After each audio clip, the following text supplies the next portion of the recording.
Hello जय हिंद दोस्तों। इस बार मुझे बताने की जरूरत नहीं है दोस्तों कि ये चैप्टर कितना इंपॉर्टेंट रोल प्ले करेगा बोर्ड एग्जाम में। आपको खुद पता है कि इसमें से एक क्वेश्चन फिक्स है कि या तो 5 नंबर में या तो 8 नंबर में पूछा जाएगा दोस्तों। ठीक है, आपको लगता होगा कि ये चैप्टर इतना आसान सा दिखने वाला इतने बड़े मार्क्स में क्यों पूछता है बोर्ड एग्जाम में। तो आपकी जानकारी के लिए बता दूं कि इसमें पूरा खेल इसके लिखने के स्टेटमेंट पे है दोस्तों। बहुत से ज्यादा स्टूडेंट स्टेटमेंट सही से नहीं लिखते हैं, इस वजह से उनको लगता है कि मैंने तो पूरा किया है लेकिन मार्क्स पूरा नहीं मिलता है। आपको ऐसी तरीके से कराऊंगा, आपको दोस्तों इस वीडियो में आपको पूरा एकदम क्रिस्टल क्लियर एकदम अच्छे से समझ भी आएगा। बोर्ड एग्जाम में किस तरह से इस सवाल को तुम प्रेजेंट करोगे एग्जामिनर के सामने वो भी बताऊंगा दोस्तों। बस वीडियो को पूरा अंत तक देखना, इसी वीडियो में आपका ये चैप्टर पूरा क्लियर हो जाएगा। किसी भी तरह का सवाल पूछा जाए तो आप आसानी से कर पाओगे। ठीक है, सबसे पहले चैप्टर को कराने से पहले ओवरव्यू दे देता हूं कि इसमें होता क्या है दोस्तों। देखिए आपके जानकारी के लिए देखिए दोस्तों, आपकी जानकारी के लिए बता दूं कि यहाँ पे इस तरह का आपको बोर्ड एग्जाम में क्वेश्चन दिखेगा। ठीक है, जिसमें आपको जेड बराबर कुछ इस तरह से दिया होगा समीकरण, और यहाँ पे या तो आपको बोलेगा कि अधिकतमीकरण ज्ञात कीजिए या फिर न्यूनतमीकरण ज्ञात कीजिए। ठीक है, जैसे मैं यहाँ पे क्वेश्चन न्यूनतमीकरण का लिया हूं। ठीक है, फिर उसके बाद नीचे में कुछ अवरोध दिया होगा। ये क्या है? अवरोध है, जो असमीका के रूप में दिया है। जब भी ग्रेटर देन लेस देन इस तरह से लिखा हुआ मिलता है ना, तो उसे असमीका कहते हैं। ठीक है, और जब बराबर का चिन्ह मिलता है तो उसे समीकरण कहते हैं। समीकरण और असमीका का मतलब समझ आ गया होगा। ठीक है, अब आगे बढ़ते हैं। अब ध्यान दीजिएगा, तो हम हल कैसे करते हैं कि ये जो अवरोध है यानी असमीका, असमीका को पहले समीकरण में बदलते हैं। ठीक है, समीकरण में बदलने के बाद हम बिंदु प्राप्त करते हैं, और जैसे ही बिंदु प्राप्त हो जाता है तो उस बिंदु से यहाँ पे ग्राफ खींचते हैं। ग्राफ खींचने के बाद देखते हैं कि इस ग्राफ का क्षेत्र हल, ठीक है, या हल क्षेत्र जो है वो केंद्र की यानी ये जो मूल बिंदु है ये वाला, इस केंद्र की तरफ है या केंद्र से बाहर है। देखा होगा बुक में इस तरह से शेडेड रीजन यानी छायांकित भाग किया गया होगा। ठीक है, तो उसके बारे में जानेंगे। फिर उसके बाद जो ब्लॉक एरिया होगा उसके हिसाब से एक ग्राफ बन, उसके हिसाब से एक टेबल खींचेंगे, उसके हिसाब से एक टेबल खींचेंगे और उससे पता लगा लेंगे कि कौन अधिकतमीकरण है और कौन न्यूनतमीकरण है। ठीक है, बहुत ही इजी सा है, बस ध्यान से देखो समझ जाओगे। ठीक है, तो सबसे पहला हमारा स्टेप क्या होगा कि हमारे पास जो दिया है उसे पहले लिख लेते हैं। तो जब हम इसे हल करेंगे दोस्तों, जब हम इसे सॉल्व करेंगे तो सबसे पहले हमारे पास दिया क्या है मेरे भाई, हमारे पास दिया क्या है। इसे बहुत कठिन बताते हैं बहुत लोग, लेकिन देखना एकदम मक्खन कर दूंगा, आप ध्यान से देखना। ठीक है, तो जेड बराबर आपको दिया हुआ है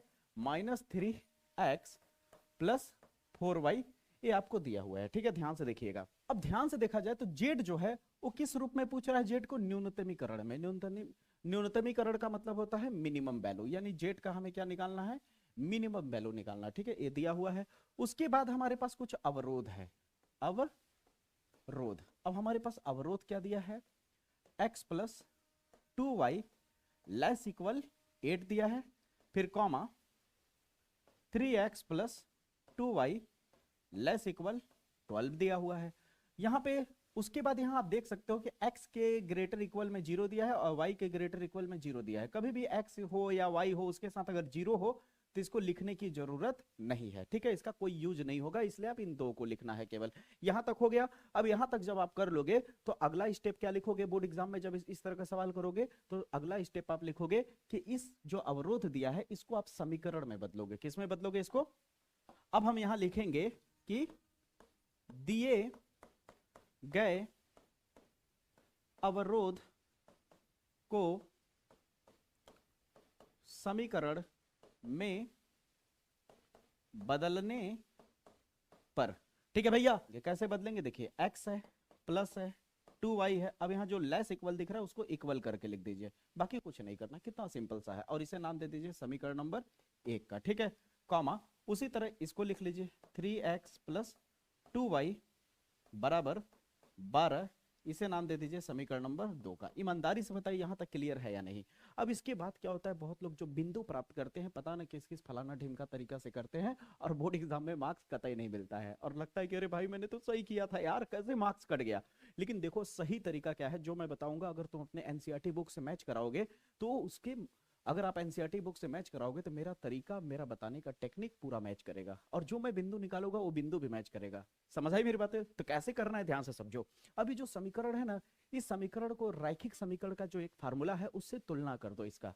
अब रैखिक समीकरण का फार्मूला क्या होता है मैं यहां लिखता हूं, मैं यहां पे लिखता हूं, ध्यान से देखो, x by a plus y by b बराबर 1 होता है, इससे तुलना करना है। बहुत इजी है भाई, देख बस आप देखते जाओ ना, आपको 100% इजी लगेगा, ठीक है। बस थोड़ा सा पेशेंस के साथ समझो। जो 2 मिनट एक्स्ट्रा लग जाए मंजूर है, लेकिन समझ बहुत तगड़ा है, दोबारा रिपीट करने की जरूरत ना पड़े, इतनी तगड़े समझ में आ जाए, ठीक है। अगर मजा ना आया, समझ ना आया, तो कमेंट बॉक्स में घंटा फेंक के मारना, ठीक है, लेकिन पूरा वीडियो अच्छे से देखो। अब ध्यान से देखना कि यहाँ पे अगर x के हिसाब से चलोगे, अब यहाँ पे देखो, जब x के रिस्पेक्ट में जब बिंदु निकालोगे तो तुम्हें देखने को मिलेगा a,0, ठीक है। और जब y के रिस्पेक्ट में बिंदु निकालोगे तो 0,b देखने को मिलेगा। बात समझ आई? अब मैं कहना क्या चाह रहा हूं, यहां अप्लाई करूंगा तो देख पाओगे। सबसे पहले देखो बराबर की इधर क्या है, 1 है, तो तुम इस समीकरण के बराबर में यहाँ पे जो 8 है इसको 1 बनाने की कोशिश करो। तो क्या करोगे, दोनों पक्षों में क्या करोगे, 8 से जाहिर सी बात भाग दोगे। तो 8 से जब भाग दोगे तो क्या होगा, x/8 यहाँ भी होगा, 2y/8 यहाँ भी होगा, 8/8 यहाँ भी होगा। हाँ या ना में जवाब चाहिए। अगर यहाँ तक आपको बात समझ आ रही है तो इसे आप क्या लिख सकते हो, x/8 प्लस y/4 लिख सकते हो। 2 को काटोगे 8 से तो कट जाएगा और यहाँ पे आ जाएगा 1। यहाँ तक क्लियर है? अगर आप ध्यान से देखो तो अब अगर आप ध्यान से देखो, x के हिसाब से अगर लिखना चाहो, x के हिसाब से अगर बिंदु, तो x के हिसाब से जो बिंदु आ रहा है उस बिंदु को P मान लेता हूं, ठीक है। बिंदु P मान लेता हूं, ठीक है। अब x के हिसाब से जो बिंदु आता है वो क्या होता है, a,0। तो a के जगह पे कौन है, 8,0। क्लियर है? और y के हिसाब से जो बिंदु प्राप्त होगा उस बिंदु को मान लेता हूं मैं Q, बिंदु Q। अब बिंदु Q हमारे पास क्या प्राप्त हो रहा है, y के लिए जब y वाले की तरफ देखो, y वाले की तरफ देखोगे तो यहाँ 0 मिलेगा और इधर आपको वैल्यू मिलेगा, ठीक है। तो यहाँ जो b है, इस b के जगह पे यहाँ पे क्या दिख रहा है, 4, तो यहाँ क्या हो जाएगा, 0,4 हो जाएगा। ईमानदारी से बताओ ये बिंदु आपको समझ आया कैसे लाया मैंने? सेम इसी प्रकार यहाँ भी करोगे, सेम इसी तरह यहाँ भी करो, तुलना कर दो, क्या हो जाएगा, यहाँ 12 है तो क्या करो 12। अब यहाँ 12 है, इसको 1 करने के लिए क्या करोगे, दोनों पक्षों में 12 से डिवाइड कर दोगे तो क्या हो जाएगा, 3x/12 प्लस 2y/12 बराबर 12/12। अब यहाँ पे करोगे तो कितना हो जाएगा, x/4 होगा। यहाँ करोगे तो क्या हो जाएगा, y/आपका 6 होगा, y/6 हो जाएगा। यहाँ 3 चौके 12, 2 छक 12 कट गया, और यहाँ पे कितना आ जाएगा, 1 आ जाएगा। अब बताओ यहाँ पे जो बिंदु प्राप्त होगा हमें, बिंदु यहाँ पे क्या नाम दे देते हैं बिंदु को, यहाँ P क्यों नाम दे दिया, यहाँ R, और यहाँ के बिंदु को नाम दे देते हैं R, ठीक है। अब यहाँ पे x के हिसाब से चलेंगे तो क्या मिलेगा, 4,0 मिलेगा, ठीक है। और यहाँ y के हिसाब से जो बिंदु प्राप्त होगा मुझे, y के हिसाब से देखेंगे, यहाँ के बिंदु को नाम दे देते हैं यस, ठीक है। और यहाँ का यस बिंदु क्या मिल जाएगा मुझे, y के हिसाब से चलेंगे तो शुरू वाला 0 हो जाएगा, और यहाँ नीचे b की जगह पे 6 है तो यहाँ क्या लिख देंगे, 6। अब बताइए हमें बिंदु प्राप्त हो गए हैं, कोई दिक्कत हो तो बताइए, ईमानदारी से बताना, दिल से बताना, आपके किडनी, गुर्दा, फेफड़ा सबका कसम है। समझ आया या नहीं, मजा आया? यहां तक अगर आपको क्लियर हो गया तो बिंदु प्राप्त होने का मतलब होता है कि आपने सवाल को 50% क्लियर कर लिया, आपने सवाल को भैया 50% आराम से क्लियर कर लिया, ठीक है। अब इसके बाद आपको क्या करना, ध्यान दीजिए, इसी बिंदु को आप ग्राफ में प्लॉट कर दोगे। 9th class, 8th class, 7th class से सीखते आ रहे होगे, तो ठीक है। तो मैं आपको ग्राफ की तरफ ले चलता हूं। ये देखिए यहाँ पे मैंने इस तरह से चतुर्थांश बना लिया है। अब हमारे पास क्या क्या बिंदु है, ध्यान से देख लीजिए। हमारे पास एक बिंदु, अब दोस्तों इन दोनों समीकरण की वजह से जो बिंदु प्राप्त हुआ है उसको मैं वहां से यहाँ पे ला दिया हूं, ठीक है, ताकि आपको अच्छे से दिख सके, ठीक है। आपके कॉपी में रहेगा तो इसको 2 बार लिखने की जरूरत नहीं है। अब ध्यान दीजिए, इस समीकरण की वजह से जो बिंदु प्राप्त हुआ है, इस बिंदु की वजह से यहाँ पे देखते हैं कैसा रेखा खिंचाएगा, ठीक है। रैखिक समीकरण है तो जाहिर सी बात है एक सीधी लाइन खींचेंगे हम लोग। तो यहाँ पे देखिए क्या है, P वाला पॉइंट क्या है, 8,0। तो आपको पता होगा कॉमा के इधर वाला x होता है, आपको तो इतनी बात पता ही होगी, कॉमा के इधर वाला x होता है और कॉमा के इधर वाला y होता है। तो x के लिए 8 प्लस में कहाँ मिलेगा, जाहिर सी बात है यहाँ पे मिलेगा, इतनी छोटी सी बात तो आपको पता होगा। फिर उधर 0 है तो 0 कहाँ मिलेगा, जाहिर सी बात है यहाँ मिलेगा।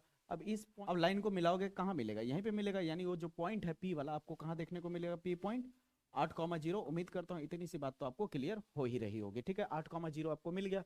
अगला क्या है, 0,4, तो 0 हो गया यहाँ, और y के लिए 4 कहाँ मिलेगा, इस जगह पे मिलेगा पॉजिटिव में, ठीक है। तो यानी आपका Q जो पॉइंट होगा वो क्या होगा, 0,4 कुछ यहाँ पे मिल जाएगा। ये पॉइंट आपको क्लियर आ रहा है, यहाँ तक बात आपको क्लियर समझ आ रहा है। अब यहाँ पे एक लाइन खींच देंगे हम लोग।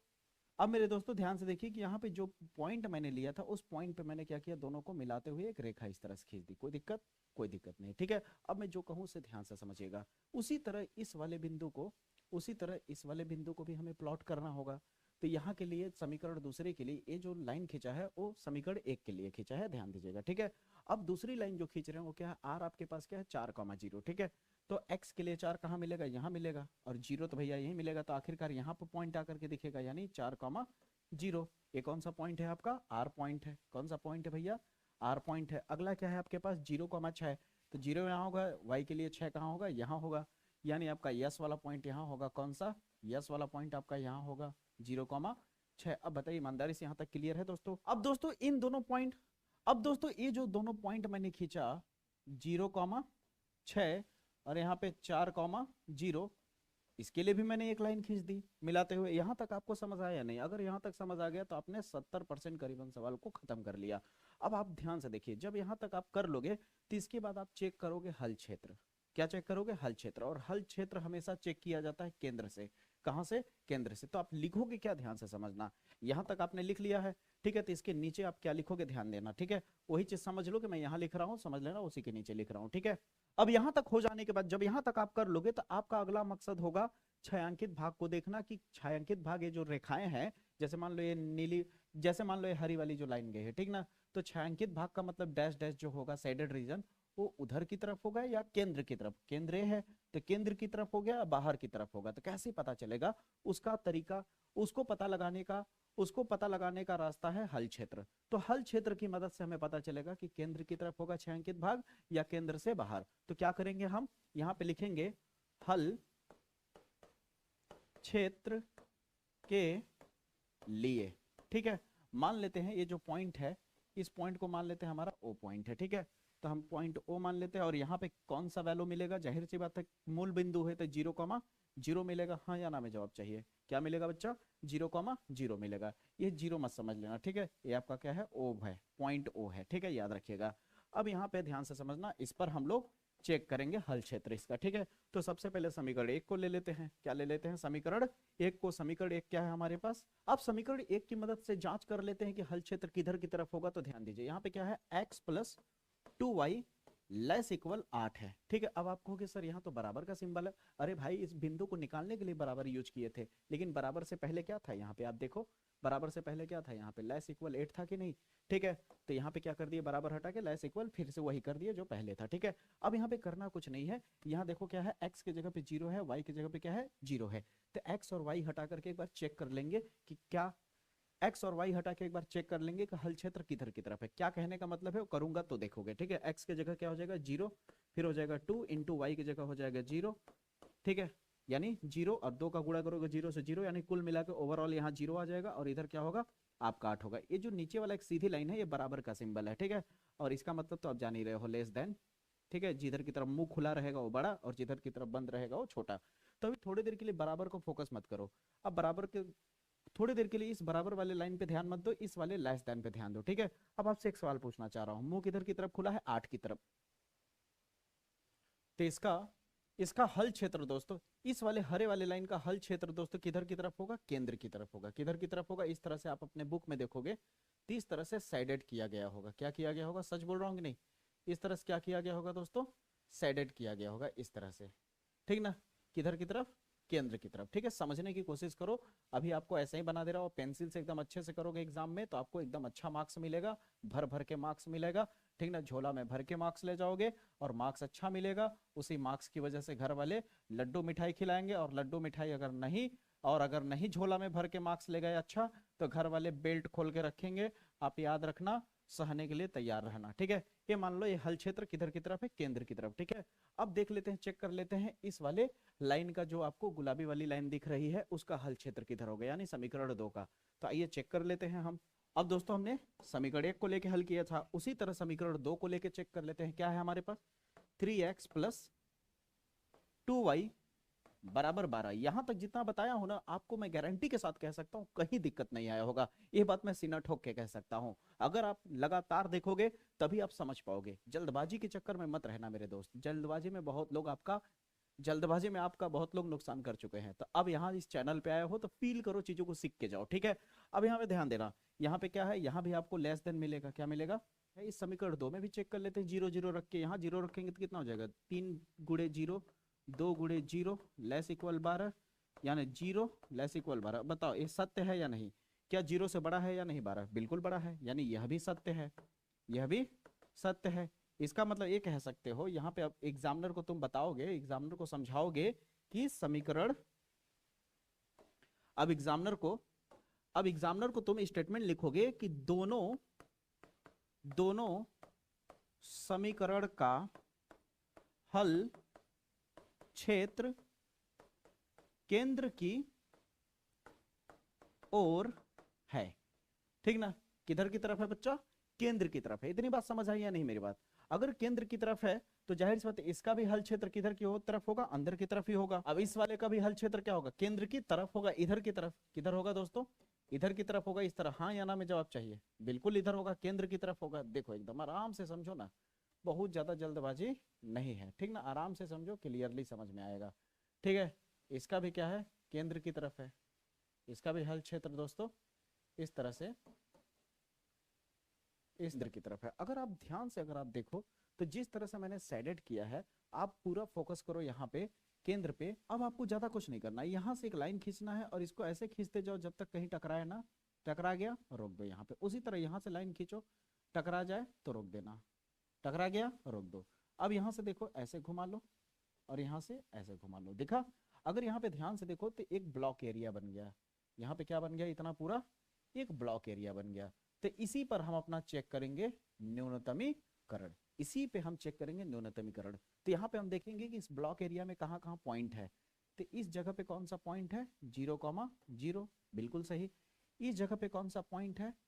4,0। ठीक है, इस जगह पे कौन सा पॉइंट है? इस जगह पे आपका 0,4।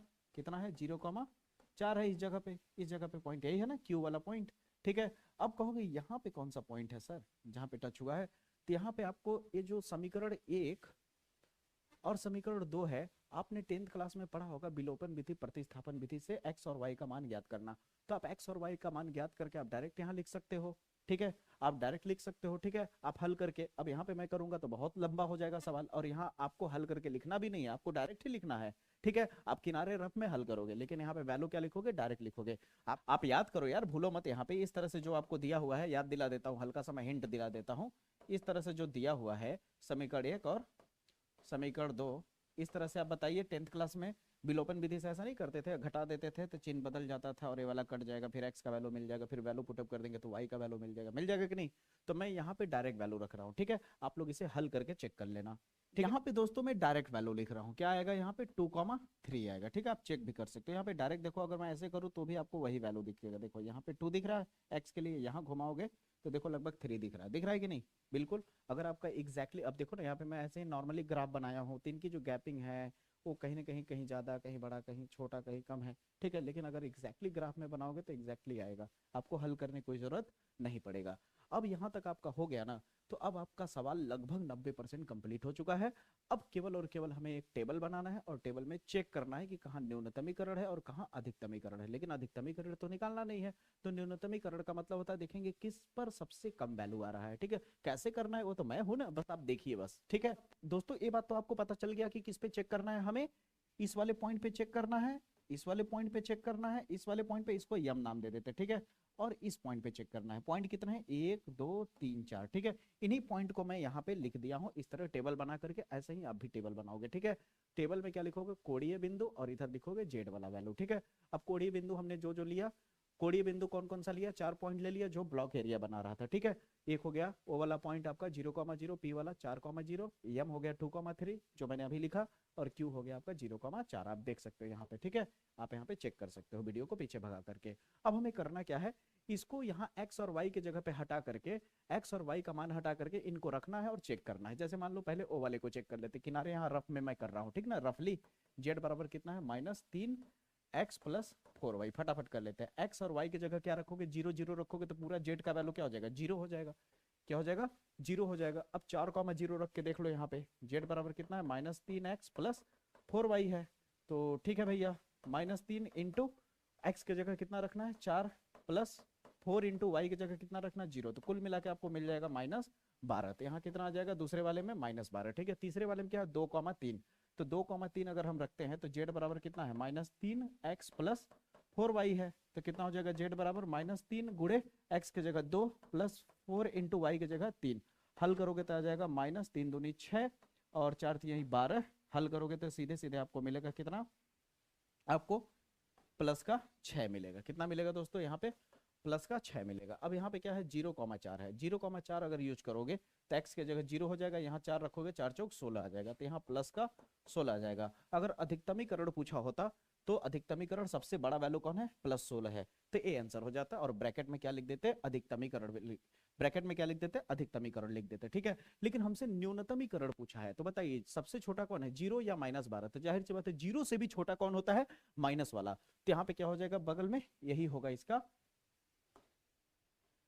यही होगा इसका न्यूनतम मान या फिर न्यूनतमीकरण भी लिख सकते हो, ठीक है। अब ईमानदारी से बताओ, मैंने एक सवाल कराया, ज्यादा तो कराया नहीं, लेकिन ईमानदारी से बताओ अब इस पैटर्न पे जो भी सवाल आएगा अच्छे से कर पाओगे या नहीं, क्योंकि सवाल की सारी वैरायटी सेम है, कोई डरने वाली बात नहीं है दोस्तों। अब मैं एक बात जरूर कहूंगा कि इस पैटर्न पे आप कम से कम 3 से 4 क्वेश्चन जरूर प्रैक्टिस करो, ताकि आपकी प्रैक्टिस की वजह से आपका लिखने का तरीका, स्टेटमेंट, हर एक चीज क्लियर हो जाए, ताकि बोर्ड एग्जाम में तनिक भी मिस्टेक ना करो। अगर बोर्ड एग्जाम में थोड़ा भी मिस्टेक नहीं करोगे तो आपका बिल्कुल मार्क्स नहीं कटेगा, और सीधी सी बात है अच्छा सा मार्क्स झोला में बोझ करके ले आओगे, ठीक है। तो उम्मीद करता हूं कि आपको वीडियो पसंद आया होगा, मजा आया होगा। अगर वीडियो आपके मेहनत और आपकी तैयारी में बहुत ज्यादा रोल प्ले करेगा, मैं गारंटी के साथ कहता हूं बहुत ही मजा आएगा तैयारी करने में, और मैथ में आप भक्कम मार्क्स लेकर के आओगे, चिंता करने की कोई बात नहीं है दोस्तों।